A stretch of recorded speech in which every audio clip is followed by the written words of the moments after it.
Well, good evening, everybody. Elizabeth Diamond here for the Diamonds Forever 3113 show on the Diamonds Network, always on Mondays at 5:30 p.m. California time. Is that Mountain Time? And 7:30 p.m. Central Time. And what time is it there, Cynthia? Had to unmute. It's 8:30 p.m. What time? It's 8:30 at night, and it's already dark. What Eastern Standard. Eastern time. Eastern. Yep. Okay. All right. So we have a really awesome show, really good news here coming up. I'll increase your vision of what we're going through, at least my part, and I'm sure Cynthia's, and I'm sure Chris, galactizing, and I'm sure Candy from the Candy Shop for the news. So, yes, we just had a full moon. If you don't realize that, it was like a full moon times 2, even though it was just one moon.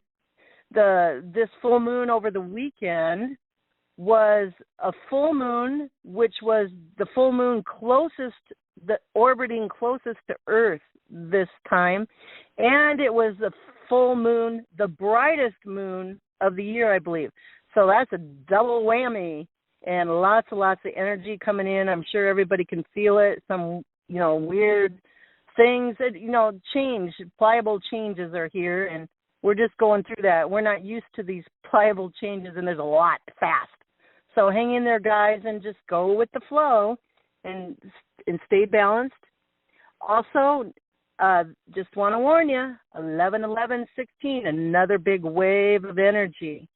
And I'm sure we'll talk more about that. So just want to say I truly love you all, and I welcome you with a big hug and kiss from Elizabeth Diamond. I truly love you. And we are, just today, I'm going to read a couple inserts for the 10-minute surprise. You get me. Surprise!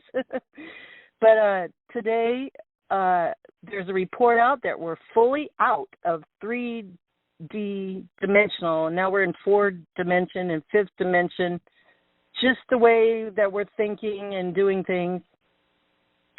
So, let's see. I do want to let everybody know at the beginning of the show, the ones that listen to YouTube, for a period of time until further notice, these shows will not be uploaded to YouTube. So what you can do, you can always listen live, or you can listen on the recorded line. So I want to give the live number and the recorded line. And tonight's reference show is 515 pound. Tuesday's reference show is 516. Wednesday's reference number is 517 pound. And Thursday's reference number is 518 pound. You'll need these reference numbers when you call the recorded line. So the live dial-in number, in case you're listening to this on YouTube, is the live line is 641-715-3836. That's 641-715-3836. Then you put in the PIN 883267 pound. 883267 pound. Now, if you want to listen to any of the recorded shows, they go by reference numbers. You just dial the recorded line, and you can put in reference number 100-something to all the way to 515. That's tonight. That recorded line number, write this down. The recorded live number is 641-715-3813. That's 641-715-3813, and PIN would be 883267 pound, 883267 pound. Then I'll ask for a reference number, and for like tonight's show, you would put in 515 pound sign, and it will link up to that show. So Chris will be uploading this show tonight, and I wanted to put that at the beginning. So until further notice, the only shows that will be uploaded will be Chris's shows and his mom's, because he's going to upload those. But listen, I'm looking at Diamonds Network, and it's a long story, as a fractal, and we're all fractals telling a really big story. So the fractal I see within Diamonds Network is, it's okay, just calm your heart. because the shows aren't being uploaded to YouTube, there is a reason. Diamonds Network has been prayed for many, many times to set at the highest good of all concerned. So there is a reason, and I'll explain it another time. So, all right. Now, next week, be sure to come because I'm going to read the entire, some really good, really good hot intel, the description of what's soon to come in our major changes, and you want to stay tuned for that. I do, Chris, and I want to ask you, I do want to read a sample tonight. It's 2 pages long, and I would like to do that with your spot, like maybe you come in first and bring a few galactics in, and then maybe you could take like a 10-minute break and listen to what I read, because I'm just going to read some excerpts, and I want the galactics to, reply to that. Would that be okay? Yeah, it depends on what they have in store. I don't know how long they always want to take, but it's usually random with them how long they take. But yeah, we'll see what happens. Okay, so Galactics, I humbly ask you that, if you, whatever you plan to do, that's great. It's awesome. But I would like if you could just give me like a 10-minute little spot in between your dissertations. Whenever you feel like it, you'll let Chris know, and then I can read those 2 pages. And then we would really like you to react to it because it's very important, I believe, for all of us. Yeah. Okay. Yeah.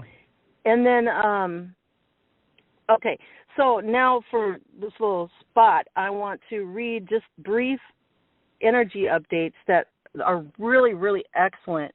And if you guys want to see this and get on the email list, you get them every day. They're very excellent. They'll encourage you. And that is if you go to thesource.network, thesource.network, and sign up to be on their email list, you'll get these readings every day, and they're from different sources.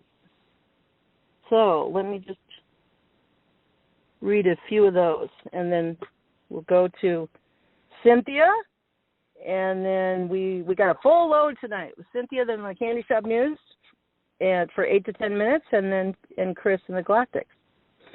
So this is from the Source.network. He posts every day different things. Let me turn this here. And today's was what I just said earlier. Title, and I'm just going to read brief excerpt. Today's title, Mary Magdalene, The End of the Third Dimension. This is the beginning of the end of this kind of thing. It is the beginning of the end of the third dimension altogether. You could say that this beginning has been going on for quite a while, yet in terms of the scale of history, it is still quite recent. Even that there are those who can imagine something different happening, this is still quite recent. In fact, the movement is growing of those who are committed to an end of this way of interacting, this way of determining who has power and who claims the right and the power to have their way, this way of taking away power and rights from others. So that's the end of that one. And then yesterday, Love has won energy update of 10:15. Full moon, highest atomic energy incoming. Oh, my energies, flashes, lucid dreams, clues, integrations, heat waves, transmutations, atomic work. Those on the heart path, walking God's path, will receive gifts of love. To the programmed mind path, we are sorry to inform you that you will lose it. Your mother skills and functioning of the body will be affected. Because this new operating system, the last upgraded frequency, is powerful. Plasmatic diamond crystalline red dragon energies that were recently released. And then you can read more. And, full moon in Aries beaming down to us the reflection of self-love. And that's very important. We're in crunch time, guys. Self-love is very important. I want to say a little bit on that. On Sunday, October 16th, early in the morning, the moon reaches its full phase in Aries, first sign of the zodiac, element of fire, energy and transformation. Aries symbolizes the seeker, experiencing life as a means to know oneself. Aries wants to assert its individuality, its uniqueness. Aries perceives existence as a struggle to survive.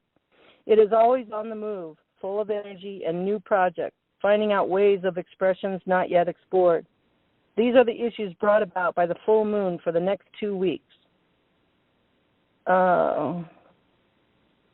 Okay, so here's more on the moon. This is a powerful Trinity moon month with powerful moon energies, and now we have what was quite quiet sun ramping back up to give it some extra zing with further DNA upgrades, activations, vibrational frequency increases, and downloads. Although this energy is bringing on physical symptoms that are painful, they should pass quickly if you've done the work to keep your energy centers balanced and clear for this energy to flow through. My root chakra lock up has already dissipated, and I'm fine now. Okay, and here's the new earth. Now, this is one more. Palladian High Council 7. This is a good one. You find yourselves in a situation now where there is much anticipation about what is to come, and many of you find that life on planet Earth, as it is, has little to offer you. That is actually by design. Those of you who came forth to navigate through the shift consciously, okay, somebody's unmuted. I'm echoing. Okay. Let's see, where am I? And many of you find that life on planet Earth, as it is, has little to offer you. That is actually by design. Those of you who come forth to navigate through the shift consciously and to lead others, set it up for yourselves so that you would not get caught up in the game as it has been played for eons of your time. So having little or no interest in what the world has to offer you right now is actually going to work to your advantage. The world needs dreamers, the world needs magicians, the world needs fairies, and the world needs creators. Okay, so that's enough. I want to just kind of give a little excerpt. And then just a little reminder, we talk about this all the time on Diamonds Network. What I just read, the energies and what you'll hear tonight. I got to stress more than once, the most important thing, it is crunch time now. So the most important thing for you, me, and everybody, and I tell this to myself every day, almost every day, your number one mission is to love and heal yourself. Work on yourself. That's how you become mature. Yeah, and you use the law of one. Become 51% service to others. That's in the Raw book, the Law of One. Ask the galactics, ask the angels, beings, and ancestors to help you. And throughout your day, notice triggers inside of yourself when you're like having a relationship with anybody or in groups or what you hear on TV. Notice your actions, the triggers. And if it's if you have feelings of anger, resentment, bitterness, anything like that other than love and peace and prosperity and abundance, then there's a wound in there that needs to be healed. Believe me, I've been through a lot of it, and we all have, and we all been working. But it's crunch time. I guarantee you guys, it is crunch time. Not to scare you. I'm just trying to help everybody and myself, remind yourself your number one mission is to love yourself and heal yourself, and through that, you grow exponentially. You don't have to do it on your own. Ask for help. And sometimes you have to call somebody or a mentor, whatever, too. That's okay to get you on the right path. But that's our number one mission, because with that, individually, we heal the world when we can heal ourselves, and that's all you need to worry about. So, all right, let's see what's up next. We got Cynthia and Marianne and Mare, so stay tuned. And be sure to get the recorded line. We said it at the beginning. All right, thank you. Cynthia, Marianne, Mare. We're right here. Good. Go for it. Okay. We're going to be brief tonight because we're so blessed to have Chris on the line. But basically speaking, the emphasis is on, I'm going to just get to the point. We have two minds. We're all of two minds. We have a false mind that has been implanted within us. And we have our true mind, which is our divine, immortal consciousness. And this talk of leaving the third dimension and going into the fourth dimension is just another way of saying that the false mind is deteriorating. It's decomposing. And what's taking its place is our real minds. And the false mind tries to be like all other false minds. There's this huge conformity thing going on based on fear and survival. That we have to conform, we got to wear the latest thing and drive the latest car and know the latest, lingo and just conform. It's just terror-driven urge for conformity. And when that mind falls away, it's being replaced with the eternal mind, the organic, natural mind. And each and every one of us is unique. And even if we tried to conform, we couldn't do it. It's just like no two snowflakes are alike. There's no two DNA alike. It's impossible.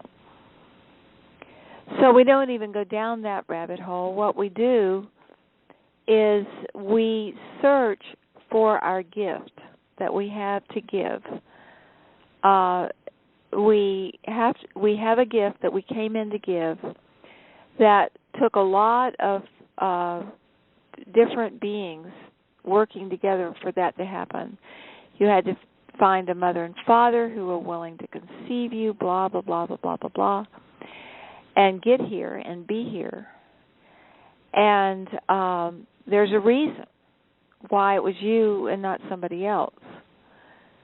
I've heard that trillions of souls wanted to come here, and out of trillions, only 7 billion are here. A trillion is 1,000 billion. And there were multiple trillions who wanted to come in, and out of all those, 7 billion came in, and a trillion is 1,000 billion. So just not too many of us were chosen to come here. And if you were allowed to be here and you made it through and you're still alive, you better believe you've had lots of help to do that. And we're going to be finding these false minds that have been implanted within us are just going to deteriorate. Like a very old tree in the forest who dies because it's just of old age. And it rots and it falls to the ground. It makes new soil, grows mushrooms, all the wonderful things that rotting trees do in forests. And we're very grateful for this false mind. And this is the Aries-Libra axis I'm talking about. The Aries is our self-identity. It is going through radical change. We're going from the false mind to the true mind. The sun and this full moon and Jupiter and a bunch of stuff was in Libra, which is seeing the other person's point of view and having equal love for self and other. So we're all going through this radical rebirthing, and we've got to do it in a warrior-like manner because it's life and death. It's just like when a baby is born. That's serious stuff. One wrong move and that kid doesn't make it. It's been working for 9 months. And, we're all being born into our divine immortal selves, which means the limited self has to die. But we're supposed to be very compassionate with each other and with ourselves as this is happening. Now, before the call came on and recorded, I said to the group as we were waiting for the time to arrive that I had been calling in all these beings, just amazing numbers, galactics, you name it, elementals, this, that, and the other. And I've been saying, look, when one is harmed, all are harmed. If you come in here with immediate rescue, you're doing it in self-defense. Because every day an innocent creature goes through terror and horror, or another child is raped and sacrificed, or another young man or woman goes into a dead office and goes through repetitive motions that are soul-killing, knowing it was not doing any good, wasting their life just to survive, to get that paycheck. I said, it is hurting the whole being of God. It is hurting you. It is hurting me. We've matured enough to know scientifically that we literally are all one tree. You know, yes, we're different leaves and we're different branches, but we're one tree, and when you harm one part of the tree, you harm the whole tree. And so it's a self-survival issue that only the highest good of all concerned happen.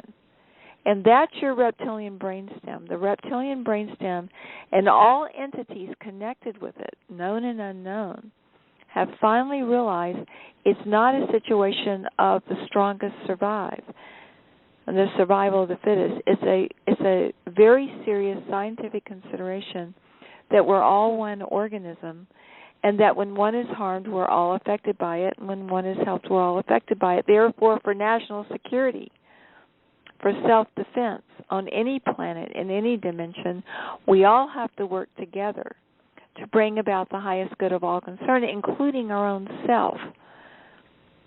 That's that Aries-Libra thing, and that's why I was so glad you brought that up, Elizabeth, because the old saying, do unto others as you would have them do unto you. Well, if you harm your own self by working too hard, by being too self-critical, by not taking care of yourself, by not giving yourself the time in the woods, the time to study, the time to pray, the time to go through, you know, if you need to do a special fast for a few weeks to detox, whatever, go to a workshop. You know, maybe you just need to raft down the river just to have some time with the elementals and with God and your soul. If you don't do these things that nourish you, there's not going to be much of you to give to others. You'll be a wreck in a basket case. They'll be needing to give to you. So if we're going to give to others, if we're going to be generous, then the charity starts at home, and we have to love ourselves. And love means really gentleness. We have to be gentle with ourselves. And this mind of ours that's awakening, that's not the false mind, but is our true mind, it's very much into the theta brainwave pattern, which is very relaxed. And so we're going to be going from this stressful, you know, on the edge, very tense state, which is what's caused diabetes and all kinds of diseases, because the body wasn't built to be in fight or flight 24 hours a day for every day. As we relax from that and we feel safe and we feel loved, which is what these announcements are going to do, we're going to be producing completely different chemicals in our bloodstream. That's going to lead to not only spontaneous remissioning, but youthening and immortality and enlightenment. The Bible is very clear about it. The Upanishads, all the ancient teachings, they said the last enemy to be overcome is death. I have not given you the spirit of fear, but of joy and life everlasting. And that's in a physical body. And if you want to dematerialize, you can. You'll be enlightened like Jesus Christ. And you can walk on water, heal the sick, raise the dead. He says, all that I do, ye shall do and more. So if you need to dematerialize for a while and go into higher planes, fine, but you won't have to kill your body to do it. You'll just speed up the frequency. So, Mare, I was wondering if you would, and also, Marianne, I just feel that you have something very important to say, but in our remaining time, I was thinking, since today is the 17th day of the moon cycle, And the heavenly hosts that govern the 17th day of the moon cycle are the heavenly hosts of immediate protection. If we could read a paragraph or two of that, and Marianne, if you could give us your insights.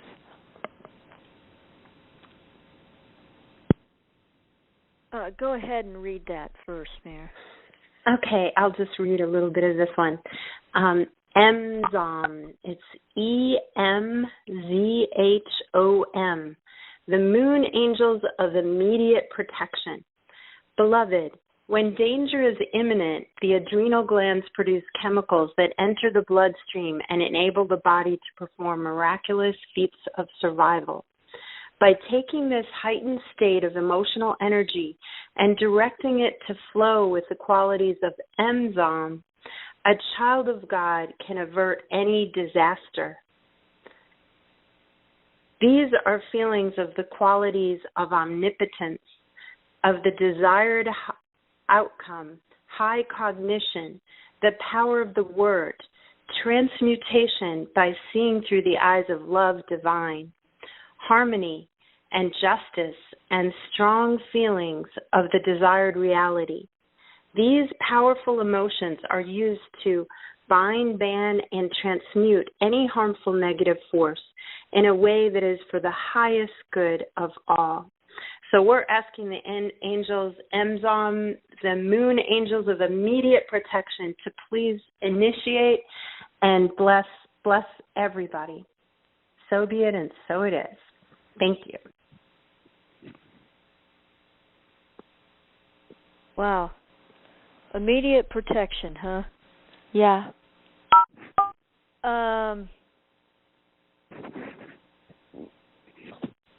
I just want to say that we, and I don't know how much to go into this, but a lot has been happening in the past week, and we have been getting immediate protection, and supposedly there was 18 false flags that could have happened last week, and they were all stopped. And that is immediate protection. And we've gotten so much help, our own prayers, our own shifting of the energy, and people on the ground and people not on the ground, bringing forth immediate protection. And the law of one is the highest protection, and that I know we have all used, and many more people have used that this week and leading up, and we're grateful. I'm grateful. So that's all I'm going to say right now. So thank you. Thank you, Marianne, and thank you, Mary. And just to wrap it up for new timers that are just listening to the call, the law of one is the original law of creation.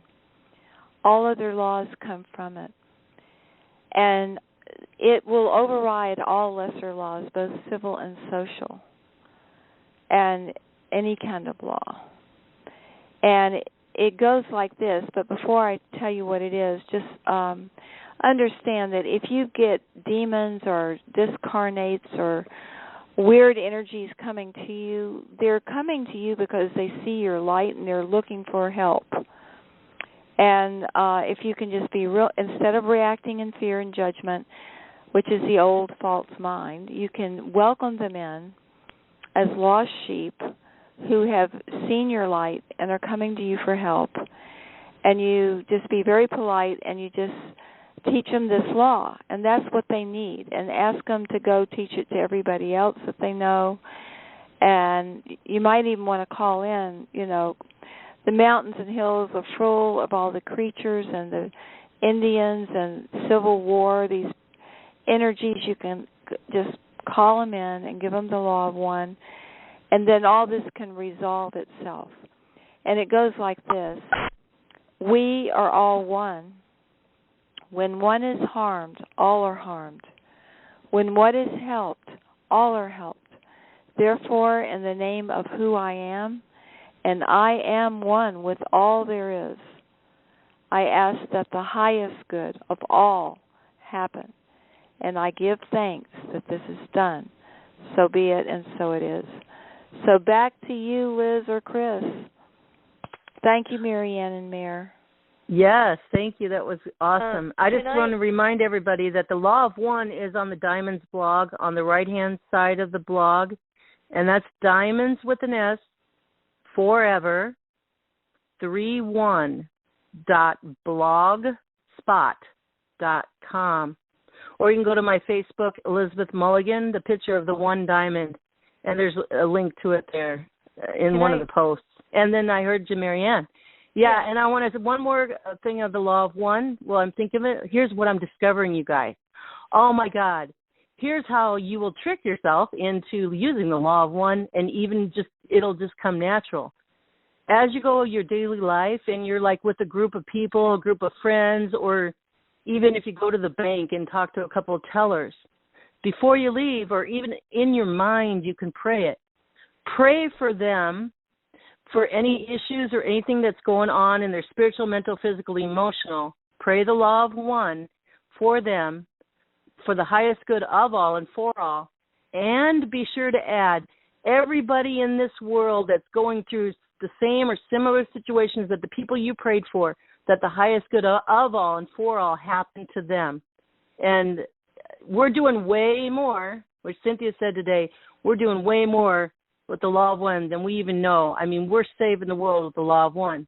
For instance, the universe sent the Diamonds Network, I believe, for one little thing and more things, but one significant thing to the One Love Fest, where we got to eat a meal a day before with all the leaders, and we were going to pray and have a silent prayer. I said, I can't be silent, I have to pray. I prayed the Law of One, and I set all festivals all around the world, including the One Love Fest, at the highest good of all concerned. Congratulations, Diamond Network. You do an awesome job. Keep shining. Come, Marianne, and then we'll go to the Candy Shop News and then on to Chris. I just want to say what I've been reading and what I've been getting is that the definite tide has changed this week. So, absolutely has changed. And that's all I'll say. Thank you. Marianne, I ditto that. I felt the same thing, too. And miracles are happening. And you too, Cynthia? Absolutely. Nice. All right. We got Candy with the Candy Shop News. Come on in, Candy. Well, hi, Elizabeth and all the shining diamonds. I'm opening the candy jar treat. So just 8 to 10 minutes, Candy. Go for it, girl. Yes. So the full moon has been beautiful for many nights, of course being the fullest reportedly last night. And a lot of things have been going on around the world. Benjamin Fulford tonight, boy, he really hit it out of the ballpark when he exposed, as have others before him earlier today, that the WikiLeaks about Podesta and Hillary Clinton is that they plotted to murder Judge Scalia. It's unbelievable that this is coming out, and Benjamin reports that she's in hiding. He reported her schedule for campaign events, and they've canceled every one of them officially except the debate. It still might get canceled because she is might go AWOL, and it's just real sad. I mean, a lot of us suspected that there was shenanigans with the judge's sudden death on his trip to Texas at a time that could help the Democrats, because they thought that the Democrats would get a chance to appoint his replacement, but it's out there now. So also, I mean, there's all kinds of scenarios that Benjamin talks about, like maybe that if she resigns,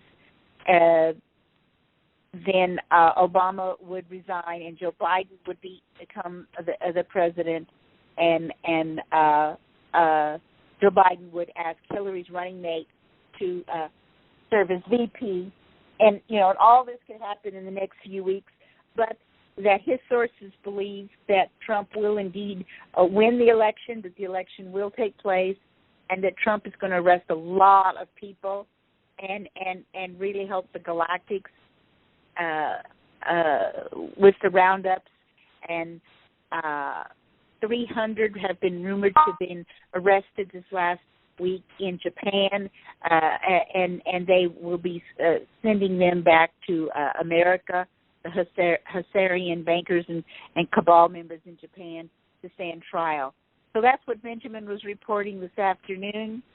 A lot of other people are reporting, like from the Galactic Connection, as others implied here, that the roundup is really taking place. And don't worry, there's not going to be a nuclear World War III. It's going to be taken care of in a nonviolent way. Benjamin and others are saying this, so there's a lot going on around the world. But I'm really anxious to hear from the Galactics. I'm so pleased that Christopher was able to adjust his calendar plans, and after all, he will be able to be on the Candy Show this coming Wednesday. So we're glad to have him tonight, and we can look for a follow-up this Wednesday, the 19th. And then his mother, Katrina, will be there on the 26th. You want to make notes. And then Chris is reportedly going to be on the 7th and 9th, and his mother on the 16th of November. If there's been changes, if he can add back in November 2nd, well, that would be great. That he can clarify. I hope that people can get the word out to their friends about the fact that the YouTube is not coming up, because we know there are hundreds of people that are anxious to see the Diamond Network YouTubes. My show, where I was quoting David Wilcox's book, was put up 3 weeks ago and has 1,200 views. So get the word out about the call-in phone number. I am continuing on my gluten-free diet and my eating lots of raw things and fruit things, and everybody is kind of amazed at the massive heat wave. Of course, it's been extremely hot. I think it's been hotter than the newsman is even reporting. I had to get up at 3 a.m. and turn the air conditioning on last night, and this isn't fun. This is serious to take note of. But I am meditating now 9 minutes a day as I gaze at the sun, and there was a cancer treatment live stream program out of Dallas this weekend. It's excellent. They are repeating it. If anybody would like to contact me for a link to that, it's amazing information, and folks are fermenting. They are soaking things in water 24 hours or more before to consume them, so that the great probiotics like your sunflower seeds, your nuts, your garlic cloves, as well as you've got to soak your oatmeal, your oats for 24 hours, and your beans for over 48 hours. So people are taking care of their health, and they're trying to stand up against autism, and folks have stopped buying these dangerous LED lights, buying the lights with the clear old-fashioned light bulbs, that clear rather than soft white. The research is indicating that the LED lights are so dangerous that in 20 years from now, if something doesn't stop the trend to use them, that most of Americans will be blind. It's just very serious on the LED lights. Do take care of your health, your body temple. I mean, the Galactics were our grandfathers. They wanted us to take care of ourselves. And you just can so enjoy good health and good life. And this show is just fabulous if you get a chance to listen to some of it. Well, I was thinking about, when I'm observing the sun, and I notice the sun is so often out of place. And I wanted to make a few remarks, and maybe the Galactics would like to comment on them later. But often, of course, the sun and the moon is supposed to be 180 degrees separate. Now, today they were, but the moon was way above the horizon. It was really the wrong time of day for us to be able to see the bright moon and the bright sun at the same time at 4 o'clock in the afternoon. Now, it's almost November. The sun should be rising in the east or slightly the northeast, but it's rising in the far southeast. It's setting in the far southeast. It's not setting in the south. It's not setting in the northwest. So the sun and the moon is out of place. The constellations seem out of place. The clouds are strange. There's more chemtrails. I hope there's not poison in them. I'm wondering if the chemtrails are making it so hot, or I'm wondering if it would be boiling hot if the chemtrails weren't there.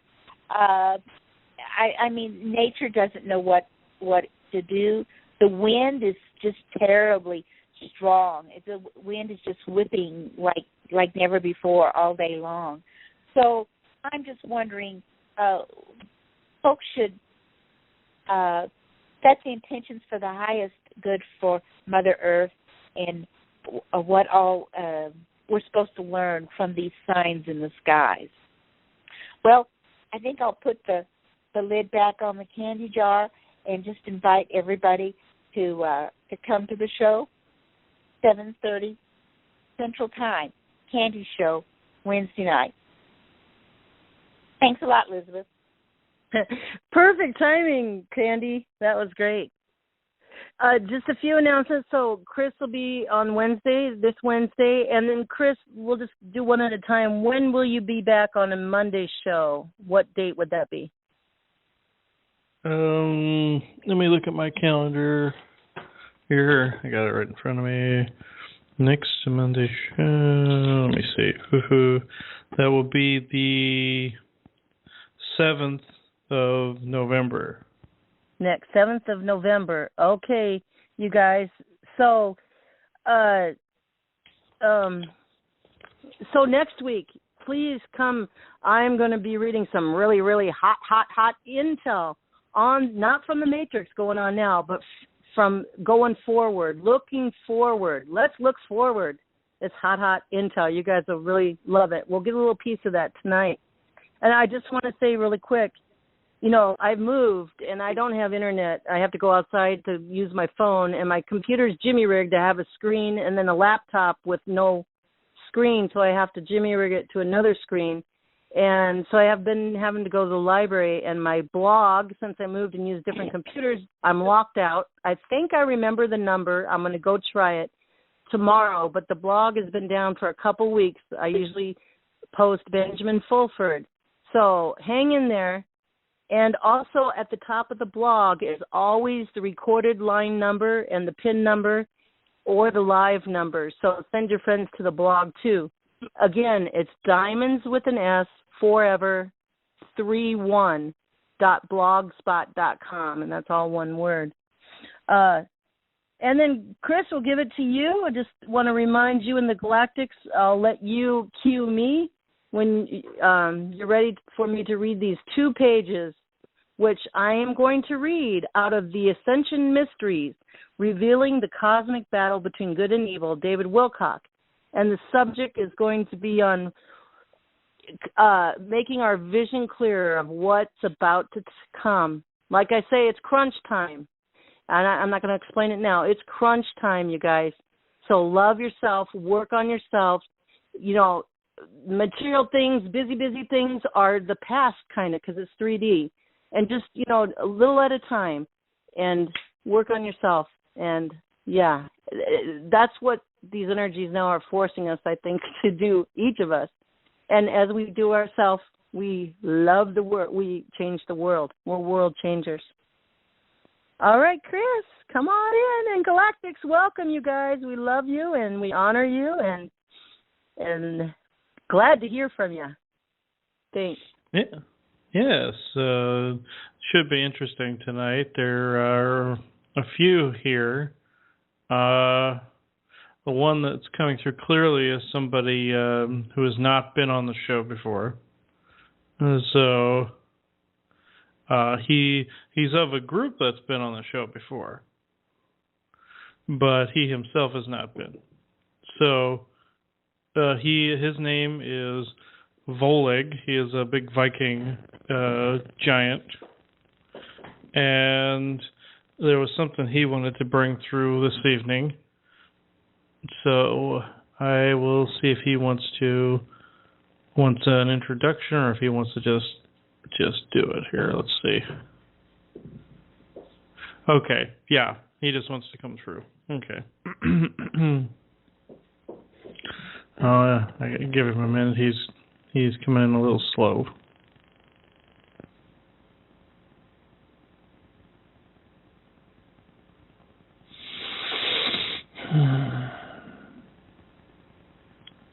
Greetings. This is Volegg. I am of a grouping this one knows as the Sacred Mists of Avatar, or just the Sacred Mists. We serve others by cleansing the environments around them. I am surrounded by the light of the mists at all times. Our soul grouping, as you humans call us, is this way. We are one of the more, as you say, ancient soul groupings.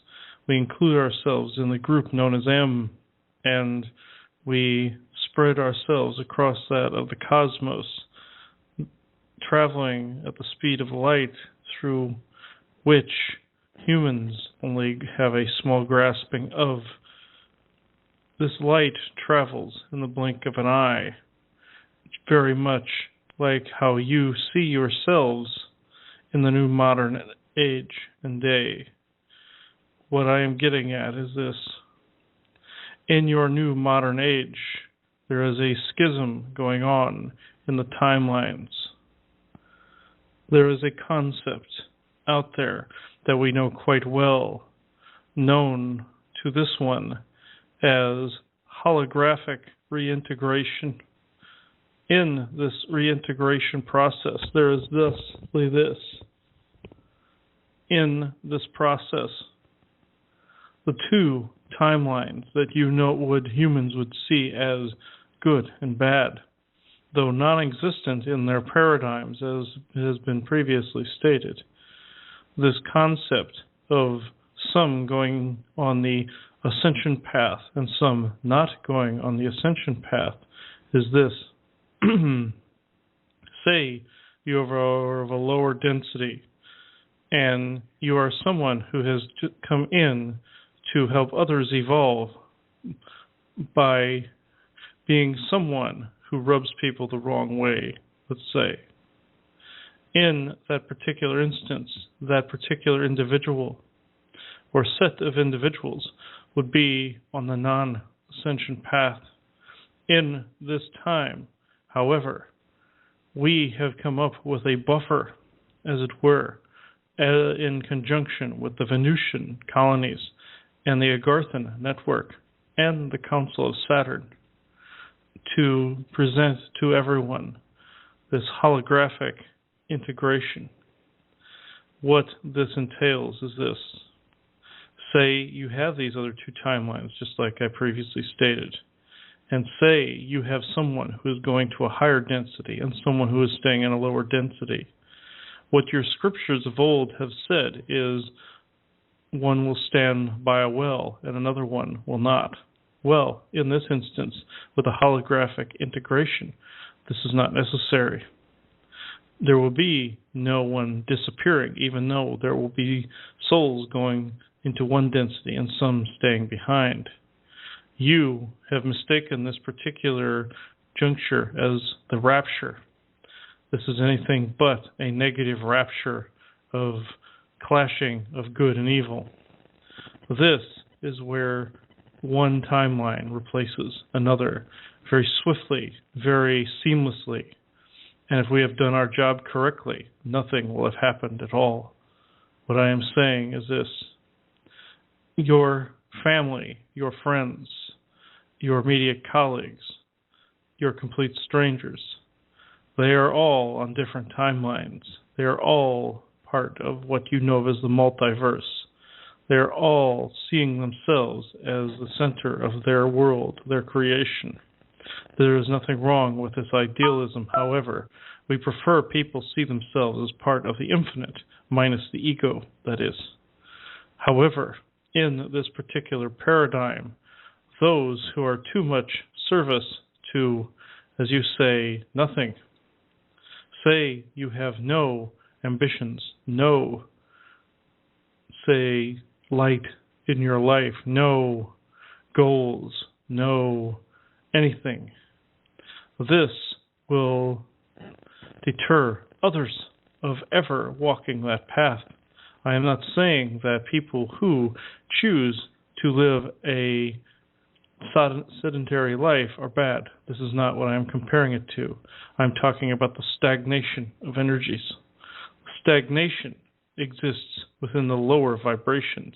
The active exists in the higher vibrations. Stagnation is what is being snipped loose from the multiverse in a not so cataclysmic way known as the Mandela Effect. In this particular effect, these holograms take the place of these people that would have ordinarily disappeared, so to speak, with the changing of the timelines. This has been substituted as to not cause a panic in the population. If people saw people vanish right in front of them, which in several cases this has taken place, but for different reasons, there would be mass panic. So, I'm here to say here this evening that this particular concept, known as vanishing people, does not entail any sort of rapture. The ones that actually do visibly vanish are due to other negative forces out there that I do not need to mention this evening. The one I am referring to of the holographic integration is this very point that I am making now. The Agarthan network, the Venusian colonies, the Council of Saturn, Council of Elohim, and my people all have this capability using a technology you know of as spheroid technology. This particular projection system, though hijacked by the controllers in their infancy, is a, as you say, miracle of science and technology. This is the very same type of technology, unfortunately, that was misused on your 9/11 during the toppling of your trade towers.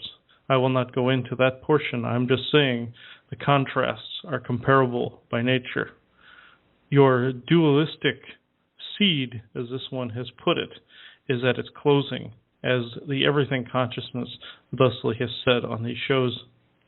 So therefore, we want to have a happy medium in between one transition to the next by integrating these holographic people, though connected to the same overall oversoul. However, the original person has either remained in the original timeline from whence they have chosen to live, or has so-called ascended into the new density. This is the way of things. This is a matter of nature. This is a matter of physics. Every world in creation has to go through this same process, especially ones with a sentient species on board. Though this world is a construct, this makes no difference in matters of personal evolution and planetary evolution. We do not take those with us on this path to evolution that do not wish to go. If you pre-planned the fact that you wished to remain in the lower densities in order to teach others, so be it. If you entered the higher densities in order to be taught and to move on to a stage where you no longer have rules apply to you, then so be it. Now, I'm not saying rules will not completely apply. What I am saying is that sovereign individual being, known to themselves as oneness, no longer has to live in the paradigm of good versus evil. Unfortunately, in my line of work and the line of work of my brethren, we have had a schism of our own in the house of M. The schism is this: the monk and the warrior. This is where dearest Michael and myself come into play. The warrior is necessary in a world where defense of principle, defense of country, defense of planet are necessary, but not in an overtly violent fashion. Defense of self is perfectly permissible. However, in matters of offensive fighting, this is not permissible. In the monk side of things, they are completely pacifistic, and that is okay. That is completely up to them, as is the warrior completely up to them. Pacifism is definitely the way to go, as you humans would say, but with a generous amount of a self-preservation defense mechanism, as this one would say. You would not allow yourself to drown just because you respected the water. That is not how things are done. You would swim to the shore and breathe free air once again. This is the point that I am making. One side independent of the other, the monk and the warrior, do not function. Complete pacifistic mentality is not always the way, just like complete warrioristic mentality is not the way. This is also the reasoning for the holographic integration, so that all schisms can be accounted for in a warrioristic fashion and in a monkish fashion. What I mean is this: these holograms can fill in for moments of shock, moments of horror, and moments of pure joy. These are all settings, as it were, that we implemented over 10 of your centuries ago. This is in that 1,000-year period, as well as many others that are unseen by this one and many other historians across the face of your world. Is this particular die-off, as some would say, of holograms did indeed start in your dark ages. One would think this would have started many, many centuries earlier. This is not the case. In the era you call the Dark Ages, where the ones you knew of as the Vikings ran rampant across the face of your known world, and after the fact that your Roman Empire fell to dust. This is when the certain elements of chaos began.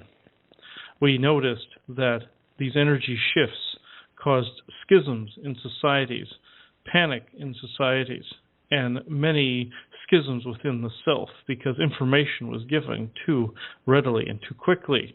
This is why chaos ensued, and this is why the ones that follow our way of teaching began to run rampant. not to mention that there was a particular white reptilian at the helm of the chaos, but I will not go into this man at the moment. This is not the night for such words. The schism began when some people disappeared right in front of other people's eyes due to energy schisms between this density and that. This is when we decided, and the Agarthan Network decided, and all of the others decided, that this holographic integration was necessary in order to mask the true schism between one density and the next. This is basically masking one rung of the ladder from another rung of the ladder. Now that this particular issue has been hashed out, I will go to yet another issue that has been looming for people since the conception of what you know of as contract revocation. In this particular instance, when a contract is revoked, such as from the everything energy, which is very necessary, by the way, there are other duties that must be performed within your house, within your energy soul house. What I mean is this. Say you have a ring of stones, that each stone represents a soul within your particular energy house. Say the ground beneath such a ring begins to shake. This is a contract revocation at work.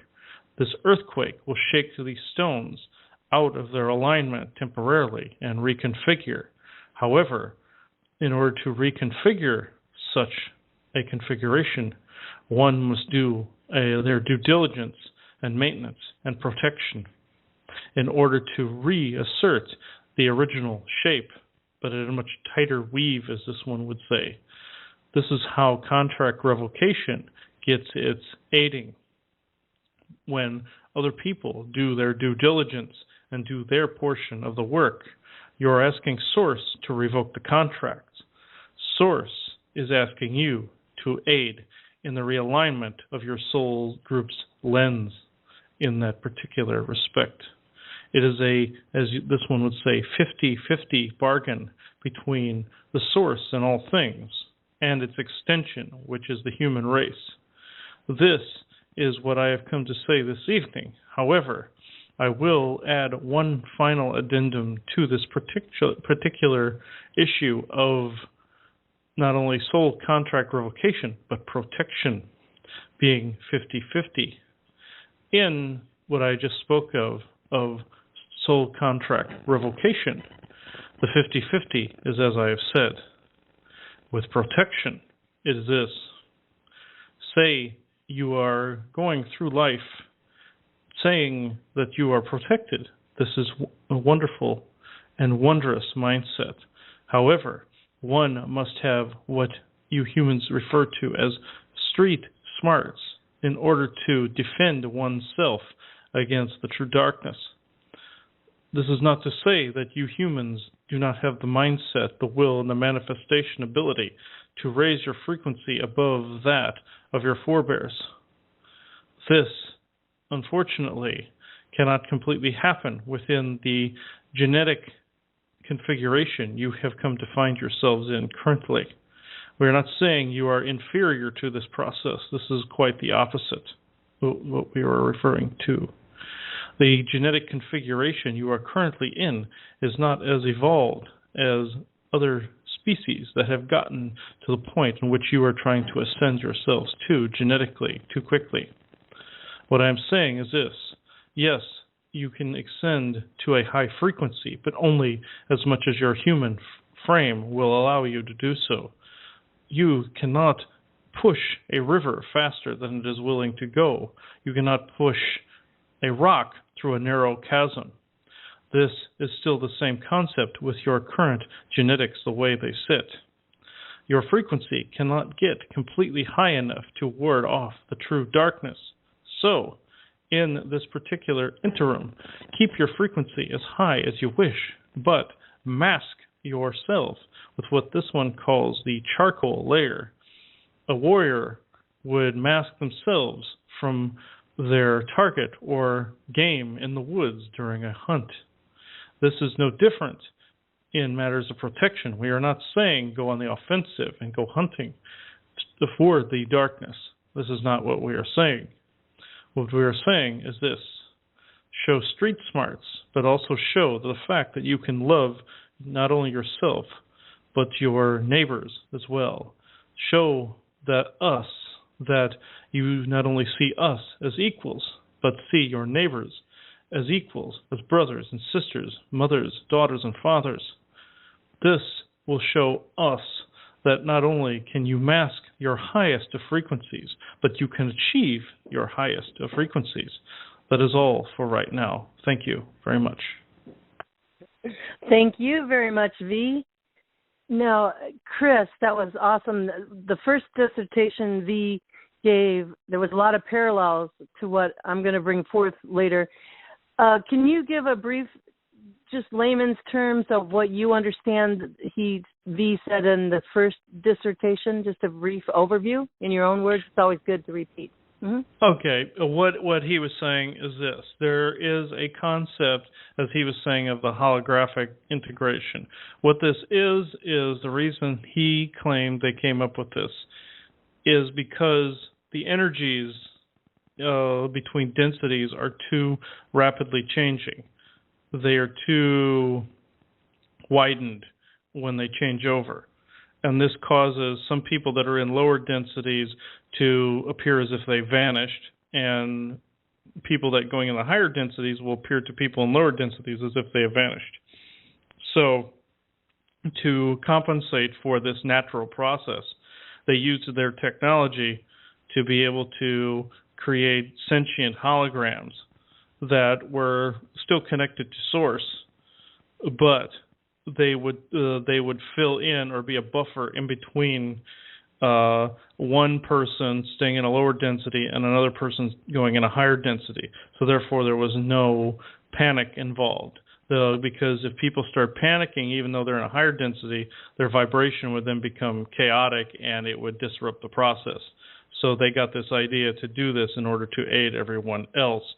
And I thought it was a lot longer ago that this took place, but he's claiming around the time of the Dark Ages that this began to take place. So that's that part in a nutshell.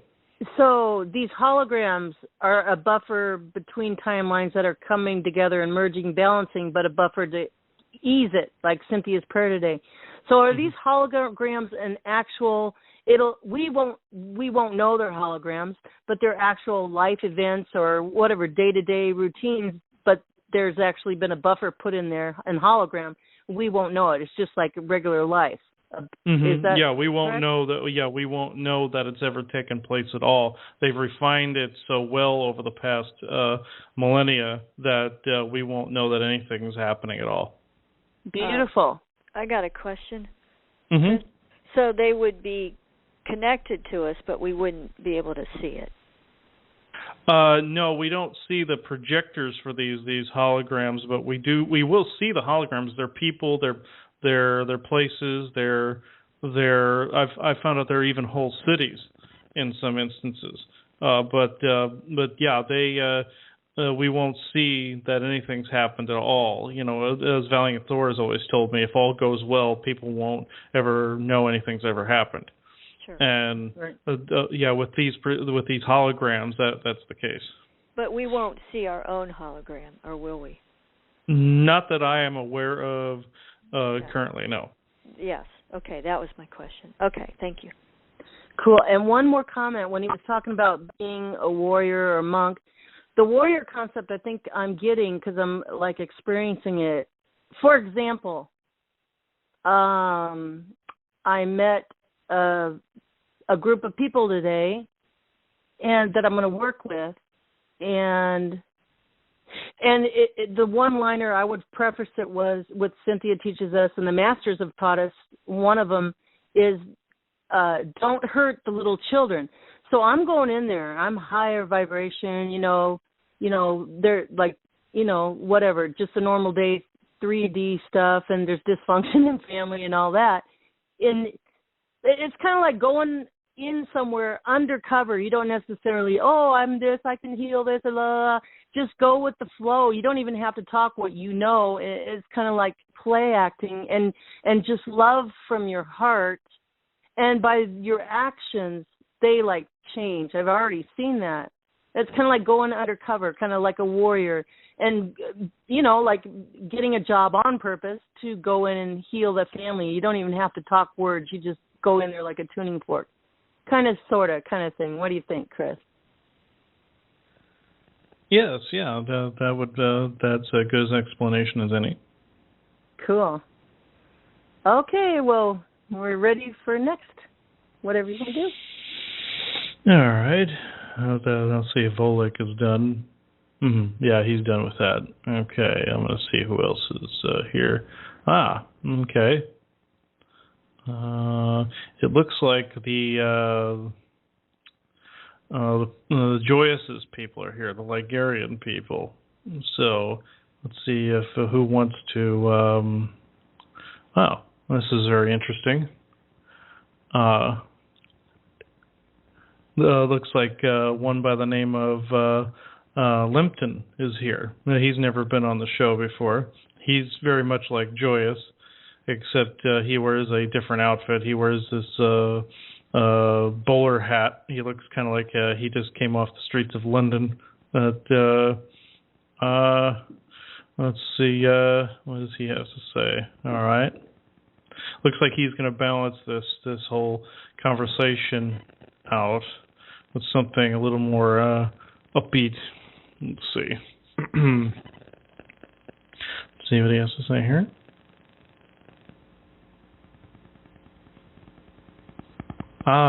Dear ones, I am the Ligarian known as Limpton. I am known to this one as a guide to someone who I will use as tonight's example, but will remain nameless at this time. The example is this.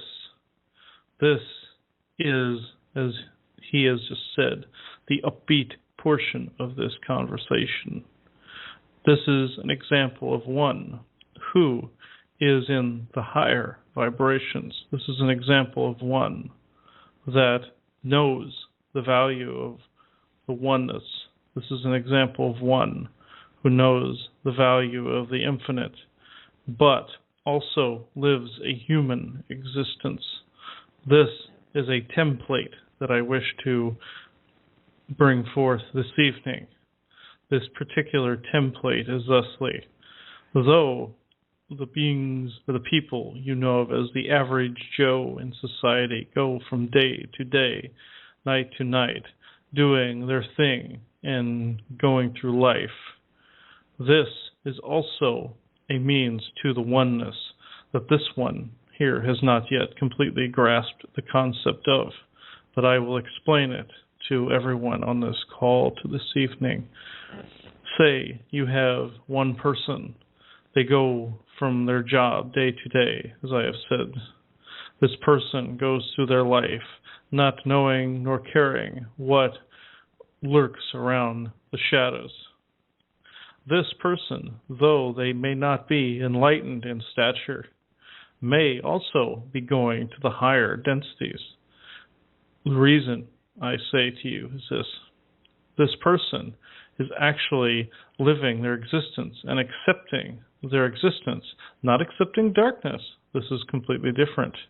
This person is living their existence very much like one who is of an enlightened mindset is living their existence. There is no difference between what this one calls the mediocre and the enlightened. There is no difference between what is perceived as the correct way to oneness and the incorrect way to oneness. What I mean by this is this: this life is of many parallels. This life is of many choices, forks in the road, as you humans say. Every choice is a fork. Every paradigm is a choice. Every choice is the new mindset, the new paradigm. This particular sentient mindset, this particular sovereign mindset of choice, is indeed the truest embodiment of the oneness, along with what you know of as love. In this particular paradigm, choose that of love, but also choose that of balance, but also choose to honor the rights of others by letting them choose their own path, be it a lower vibration or a higher vibration. This will ensure that not only you evolve in the process, but they eventually come around and evolve in the same process. It may not be on the same world, however, but it will be somewhere in creation. This particular oneness of choice is most prevalent now. Choice is the newest of paradigms, the newest of tapestries, the newest of blank pieces of paper determined by you to be filled in a manner both befitting your own way of doing things. Though this is what I came in originally to say tonight, there are other things that I will touch on for the sake of, as you humans say, argument. Say in society you have people that do not agree on what you call religion. In this particular paradigm, as I have said, with choice as being the supreme paradigm, you can choose to ignore the people of extremist ways, such as your religious, indoctrinated people. These particular people, though they appear to be stubborn on the outside, on the inside, they are performing their duty to the letter. They're performing their particular rub action, as some would put it, in society, so that you would know how not to perform your own day-to-day functions. You would be balanced. You would see these people for what they are, a mirror of what you do not wish to accomplish, a mirror of what society needs to be done away with. In this particular instance, then, by exerting the choice of yourself, moving on and moving forward, then it is those people that either choose to learn or choose not to learn. This is purely their decision. It is not your decision in order to try to, as you say, counterman or counterbalance their lack of, as some say, intelligence. This is a form of judgment not befitting the newest paradigms, though discerning and judging in certain respects between what is imposter and what is not imposter is most prevalent. Judging on the fact that some people may share a different opinion than yourselves, though it may be extreme, is not necessarily permissible in this new energy. The template I have spoken of earlier is this: the convergence of what you know of as the average Joe and the convergence you know of as the enlightened or the aware individual. This is the balance between the grounded and the godly. Thank you. That was absolutely beautiful. The last line even summed it all up. Thank you. Yes, yeah, that was very interesting. He's never come through on the shows before, but I'm very glad he did. Awesome. I'll see if anyone else is around. Okay. Let's see if this is the last one who wants to come through or not. Let's see. Oh, yes, this is somebody everybody on here is very familiar with. This would be Michael. Now let's see what he wants to interject with tonight.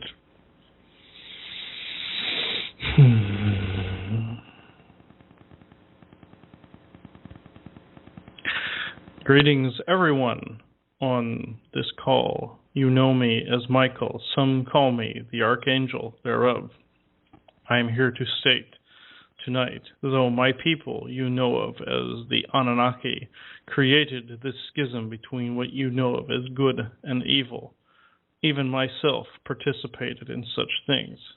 I am here to say now that though I am the warrior and defender of this world that you humans know me to be as, I am not the, as you say, white knight or the shielder of darkness, though those are my attributes and though those are my trained abilities.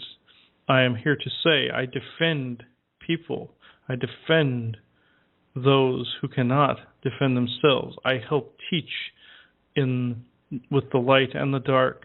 I help teach those by maybe allowing some little things in order to allow them to evolve.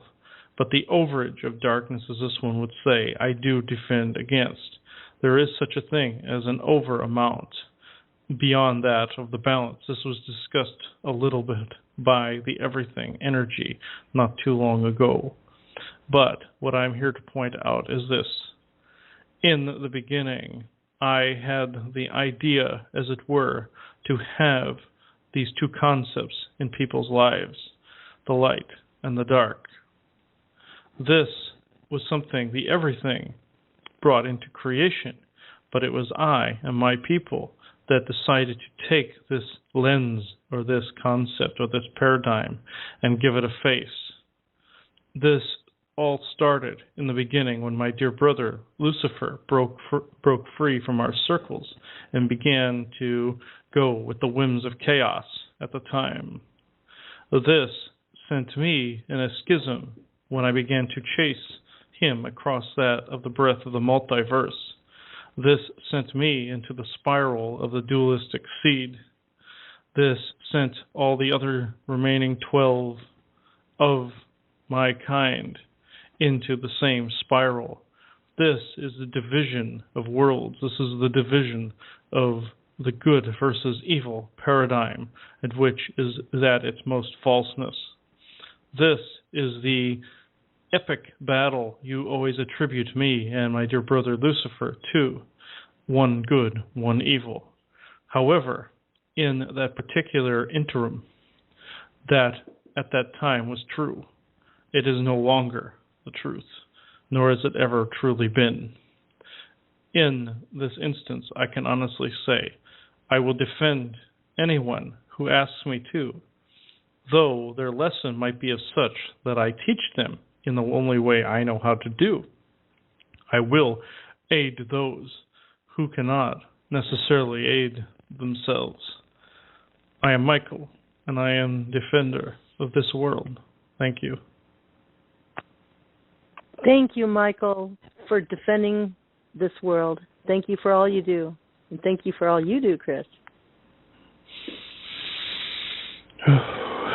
Yeah, I knew he was holding something back, but I know it was information probably that I was unaware of yet.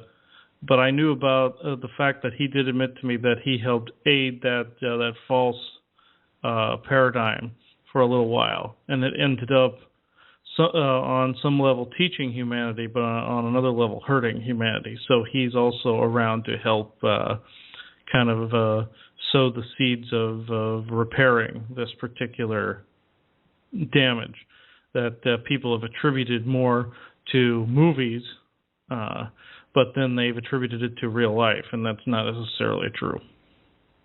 Nice. Is he the last one? Let me see. Or you can take a break, because I want some galactics to come in after I read this when you're ready. Yeah, it looks like he was the last one for the moment. So. Okay. Have you read, by the way, Chris? Have you read The Ascension Mysteries by David Wilcock? No, I haven't. Okay. Oh, just curious, because the V guy he brought in lots of parallels of what bring. First of all, I forgot to let you guys know that I've been posting a lot about my trip, and on Facebook, if you want to take a look at that, there's some David Wilcock when he was at the One Love Fest. I taped most of that. I've been uploading it slowly. Even a 2-minute video takes a long time from a phone. So look for that. And I did post Bringing Back the Tribe, Doran's talk, and his posters, which were very excellent. Go take a look at that. That's really going to encourage you that there are people, and we are all working together, that are making a go at this. And so anyway, yeah, Saturday was Ojai Days, and that's the town I live in. And they bring in all kinds of tents. They close out two or three blocks in the park. All the businesses of the town are in tents, and then there's other businesses that come in, arts and crafts. And Doran is right. This whole town is awake. It's just like a different reality, kind of like you said, Chris. Last week to me, the Galactic said that I entered a different time zone, right? It's called time zone? Or what was that called? Oh. No, I'm trying to think of what was brought through last time. Safety zone, those zones. Yeah, safe zone, yeah. A different safe zone altogether than when I was in Minnesota. Well, anyway, they have these days every year, and an artist team gets together, and every year they pray or whatever and think, and they draw a mandala, on a big mandala in the middle of the street the night before. They pre-plan it. So this year's Mandela, check this out, you guys. Diamonds Network is right on the spot of everything. I talked about the Liberty Bell. It's time for the Liberty Bell to ring again. And that music sheet I opened up and tried to sing a couple weeks ago, 2 minutes before the show. Well, check this out. I just moved here. In the Mandela was a section of the cracked Liberty Bell, an eagle, and the American flag.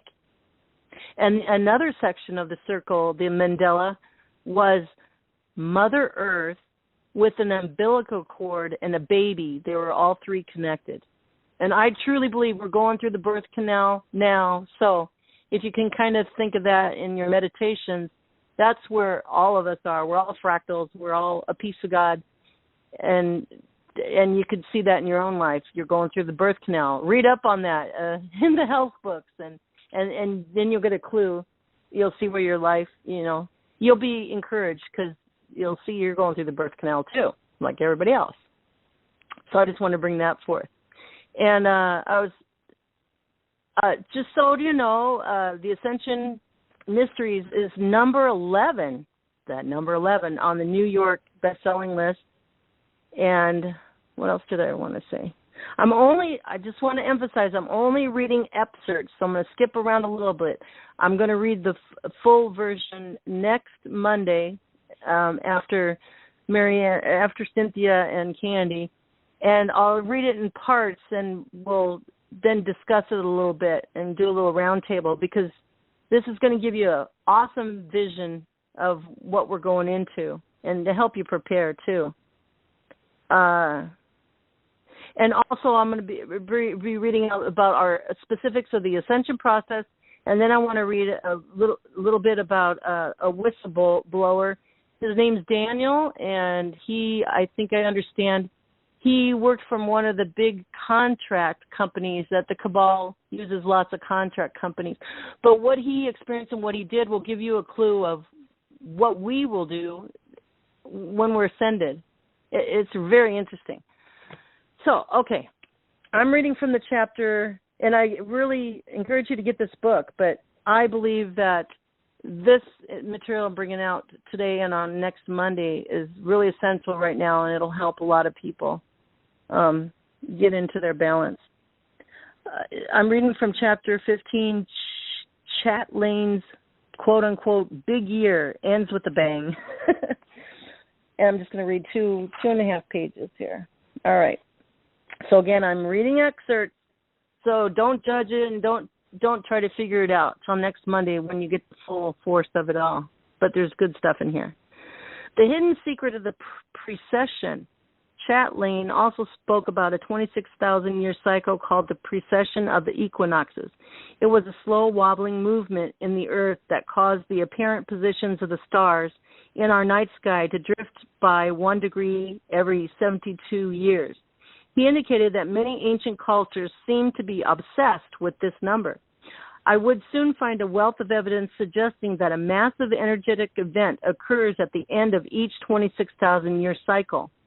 Multiple ancient teachings tell us the sun will release some sort of visible light that is very different than usual once we reach this point.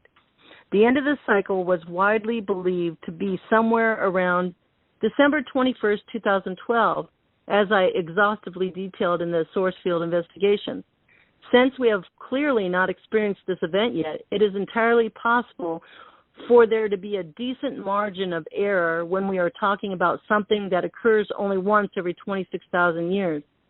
Multiple sources have also confirmed that this event is not set to occur on any fixed date, and we've heard a little bit about this from the Galactics, but occurs in response to a mass shift in consciousness on Earth.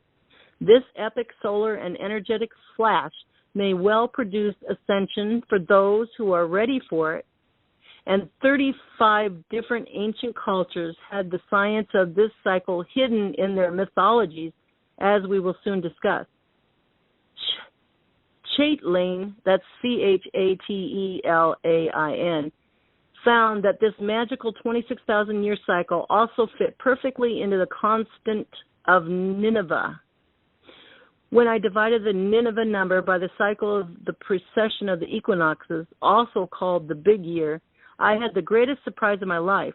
The sacred number of Nineveh divided exactly into 240 big years of 9.450 million days each.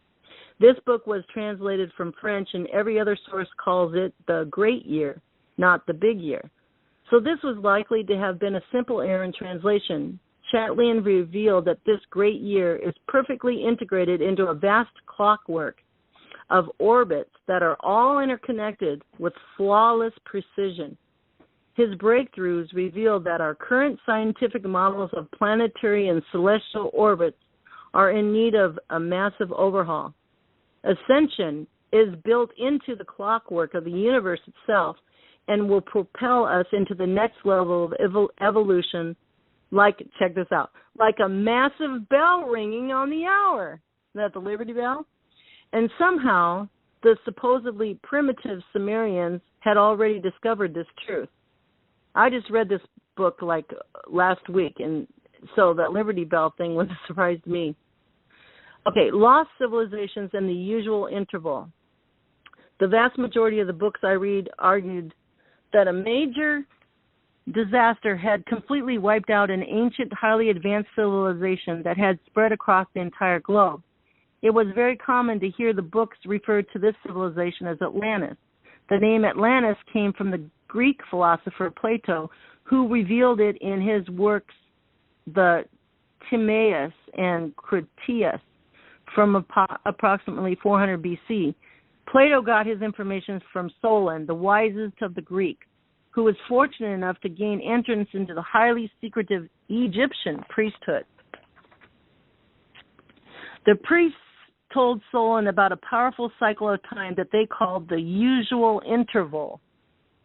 Oh, excuse me. Get it back in there. Get in there. Sorry. I have a cat trying to escape. I'm in a little room and he'll get lost in the California desert. Okay. They called the usual interval, which is almost certainly the 26,000-year cycle. The priests indicated that each cycle would end with a catastrophe that would destroy entire civilization. We were already experiencing a variety of natural disasters when I first read this in 1993, far more than in our recorded histories, so it very much caught my attention. The priests said the destruction could be by fire, which they called a conflagration, or by water. By fire, by water. I think it's inside this time, inside of each of us, you guys. The Galactics gave me fire and water last week after they gave me a rose. Remember, Chris? Mm-hmm. Okay. We were already experiencing. Okay, the priest said the destruction could be by fire, and fire transforms something into something different. That's us, right? Which they called a conflagration, the fire, or by water, which could cause a great flood. In this next passage, the Egyptian priest is speaking directly to Solon. The story may seem hard to follow at first, but I will explain what it means after the quote. And I got like less than a page left. Okay, here's from that book. The myth of Helios, explained as a natural astronomical event.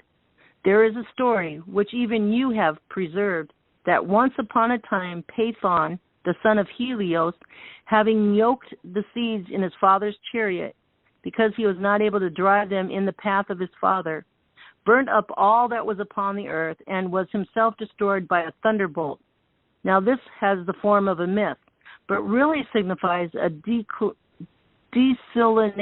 of the bodies moving in the heavens around the earth, and a great conflagration, or fire that transforms us into something new, of things upon the earth, which recurs after long intervals. Okay, that's the end of the quote of his book. This was very confusing to me when I first read it.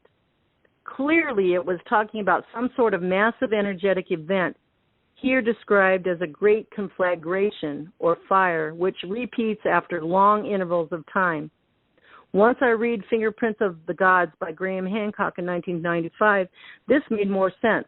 Hancock reported on the work of two great historians, Giorgio di Santillana and Hertha von Deschend, who found 35 different ancient examples of the 26,000-year cycle encoded into mythology through symbolism. In Plato's example, Helios represents the sun. The horses are symbolically pulling the earth around the sun, causing its normal orbit to occur. Then something suddenly changes the earth's orbit, and the horses can no longer follow their normal course. We are then told that once the earth's orbit is disrupted, there is some sort of energetic release that burns up everything on the earth, which could again be a symbol for a solar event of some kind. The Egyptian priest then translates the myth for Solon, saying it signifies a long interval of time that causes a declination of the bodies moving in the heavens around the earth.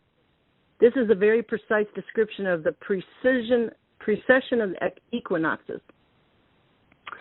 Almost done. The Zoroastrian scriptures mirror many other sources in saying this change will be very positive. Their word for this solar event is phrasokarity, which literally translates as making wonderful. In the Zoroastrian tradition, this event will be helped along by a messianic figure called the Saoshyant, who arrives with a variety of angelic beings that defeat the negative forces on earth, the warrior that Galactic talks about tonight. The Hindu scriptures have a very similar sounding story involving the arrival of Kalki, the destroyer, who has supernatural powers and vanquishes all evil after the great Samavarataka fire erupts at the end of an age. The Mahabharata describes the Samavarataka fire as being rainbow-colored in appearance. And then here's a quote, and I'm done, from the Mahabharata. And there rise in the sky deep masses of clouds, looking like herds of elephants and decked with wreaths of lightning that are wonderful to behold. And some of those clouds are of the hue of the blue lotus, and some of the hue of the water lily, and some resemble in tint the filaments of the lotus, and some are purple and some are yellow as turmeric, and some of the hue of the crow's egg, and some are bright as the petals of the lotus, and some red as vermilion. Okay, and then this ancient legend of the solar event continued on into Greek and Roman philosophy texts, where it is referred to as ekpirosis. This word has, okay, and I'm going to end there, but there's more and more good stuff in here. So, what do you think? Chris, and Galactics. Let's see. See who's ready to come through. Let me read one more little paragraph. Your knowledge is no better than the tales of children. Eventually, I would read many different sources, some ancient and some modern, that tell us a certain number of people stay on the earth to physically experience a mass energetic event like this, whereas others go through ascension. People who are not ascending but have not invited negative karma appear to be moved ahead in time to a point when it becomes safe again. You know, we feel safe, we have enough money to pay bills and all that. Apparently, they have no memory of what happened to them, as otherwise they might be very disappointed that they did not get to graduate. Keep all this in mind when you read what the priest said about the survivors of these catastrophes. So what this paragraph says is kind of what the Galactics said tonight, is everybody's going to go through some kind of change, and there's some going to be ready to ascend, and all others on Earth are going to come to a point, like a click in time, a wink in time, where they're going to feel safe. Maybe like the financial reset and all that will happen. But this is what I was referring to, and I read this after I got the revelation of the fractal of the Diamonds Network with the YouTube's not getting it uploaded and all that. My revelation is it's all okay. It's all okay. The people will receive it, the information we're doing now and recording ahead of time, kind of. They'll receive it better after this flash of time that we're not even going to remember, and then they'll be ready to hear it. And then somehow, some way, who knows, it may magically be uploaded. But, all right. With that, I'm going to give it to the Galactics and Chris to comment and bring anything they want in. All right. Let's see who wants to come through now. Looks like to be Michael's companion, this would be Lucifer that wants to come through this time to comment on, let's see.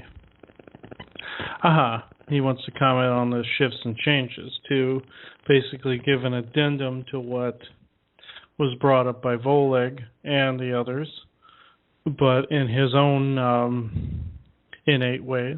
So let's see. And he wants to bring through. Okay, he's coming in slow.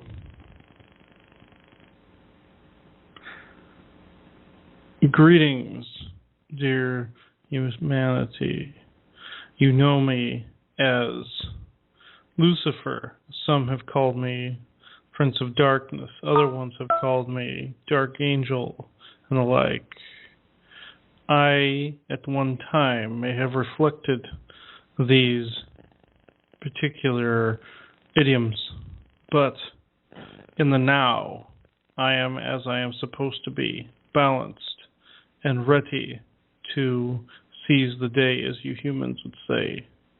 Though there are to be earth changes, there are certain things that I wish to reiterate and to point out. The schism that this one thinks there will be, one that is misperceived as a tear in the fabric of space-time, or an event that will send one part of Earth hurtling one way and one part of Earth hurtling towards another way, is simply not the way it is. It is merely shifts in energy. Now, are there versions of Earth in the breadth of your multiverse that have suffered cataclysms? You bet there are. But on your Earth, on the now Earth, as I will call it, the now Earth will not experience these cataclysms, even though there are other ones that are happening worldwide, such as volcanic eruptions and the like. The now Earth is suffering less, and will suffer less and less as time goes on. There are some out there that blame me for these particular cataclysms, and as Lempton said, there is choice in this. Though it is not a choice that I happen to agree with, I honor it. Now, The choice that I do not agree with is thusly: those who take me and say that I am the one, the figurehead of this darkness, though I do not agree with this, I do actively involve myself in this particular paradigm, the ones you know of as the Cabal, the Illuminati, as you say, do this on a regular basis. They think I want certain things, and maybe at one time in your history I did. But there is another shocking bit of, as you say, evidence that I will bring forth this night. Though all of the events currently may have been the fault of all of us galactics, as you call it, at some point or another, there was a duplication process that took place many millennia ago. Those duplicates then took up their dark mantle. This one we call them the Council of Doom, or the Dark Council of Nine, though there were a lot more than just 9. There were duplicates done of myself and dear Michael. Though this is not what I wished to point out, I will say this: these particular duplicates, if they had their way, would reflect the very demonic force that you see me as to this day. In this particular instance, if one looks far enough under parts of the ground in an area known as the Urantian Burning Zone, there is a version of myself that contains attributes of reptile genetics. This is a bastardized version of myself that many people would call satanic. He is that of your white royalty, also known as the white reptilians. He is that of, as you say, kingly stature, very much like the fake Anu, or any of those of that particular royal bloodline. I will say only this about the royal bloodline I have just mentioned. Any markings of the skull and bones that are attributed to your cabal, any markings of the skull and crossbones that you see in your histories, reflected that of my mishappened counterpart and his other white, pale-skinned counterparts.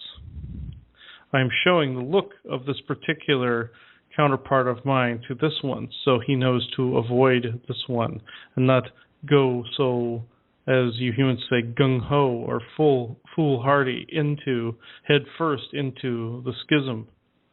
This is something that I will remind him of in later days, but this is not what I wish to point out.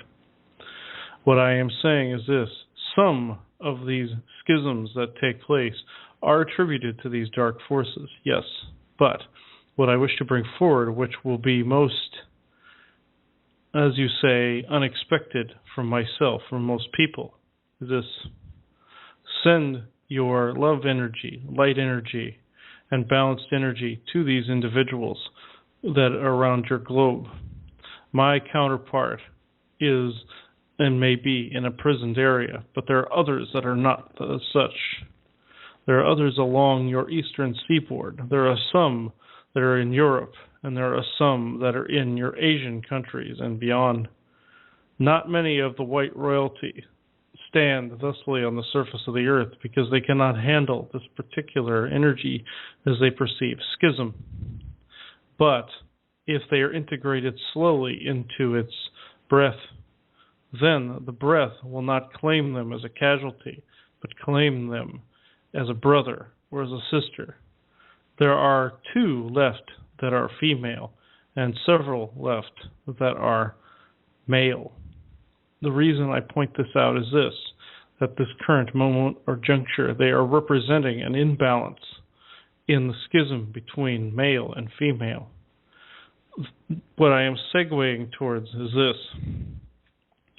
What you know of as masculine and feminine are just as incorrect as how you perceive light and dark. They were never separate things, but they were perceived as separate things. This is another area I wish to correct, but that will be at another date and time. The only thing I wish to say is this: peace, love, and family. All else is noise. Thank you. Thank you so much. Is there any other galactics that would want to comment on what I read? Let's see. No, I don't think they're wanting to comment. It looks like they're falling back at the moment. Okay. But well, yeah. We did hear the V, Mr. V came in, and he said a lot of parallels of what I read. And on Monday, now it'll go into the specifics of what our ancestors did in the past on the moon and Earth for this sun energy to come in. It's very fascinating. Yeah, so we'll get into the detail of that, and it'll encourage you. If it encouraged me, it'll encourage you guys. Anything you want to say, Chris? No, I believe the Galactics have done their due diligence tonight. Okay, Cynthia, any of the moderators have any comments? And then we'll go to the listeners. The listeners' room is opened. All you have to do is *6. Let's let the moderators comment, and then we'll go to the audience. Well, quickly, I'm going to say good night pretty soon here because I got up at 4 this morning. But, boy, it's been a great call. Thanks. Thank you. Yeah, thank you. Thank you. Ditto. Wonderful call. Thank you, Galactics. Thank you, Chris. Thank you, Elizabeth. Thank you, Candy. Thank you, Cynthia and Mare. And thank you, everyone. I am also going to bed. Thank you so much.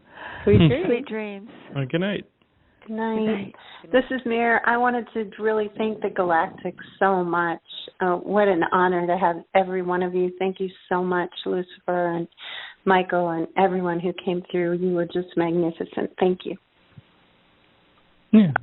Quickly, I want to say that on the Candy Shop show, this section about what Daniel was revealing is what I shared.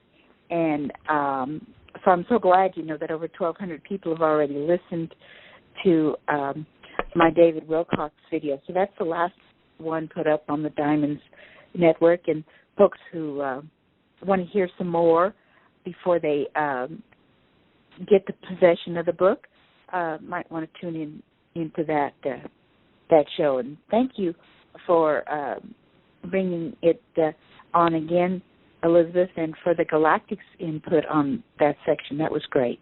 Oh, Candy, I didn't know. I must have been traveling then. I didn't know you did that. But we're going to read in small portions, and we're going to pause and bring in dissertation and really bring it home so you guys can all be encouraged and look forward to what's going on. And that'll encourage everybody just to keep balancing themselves. Great. All right. Anybody? Did you get David's signature on your hard copy book? Oh, I haven't even looked. Did you? No, I mean, when you met him in person, did you get his signature? Oh, no, I didn't. I didn't meet him. I was sitting right in front row, but no. Yeah. Good thought. Okay, anybody else? Just *6, you guys. Come on in. Any comments, anything that you've learned this week to encourage us? Any questions? Now's your chance.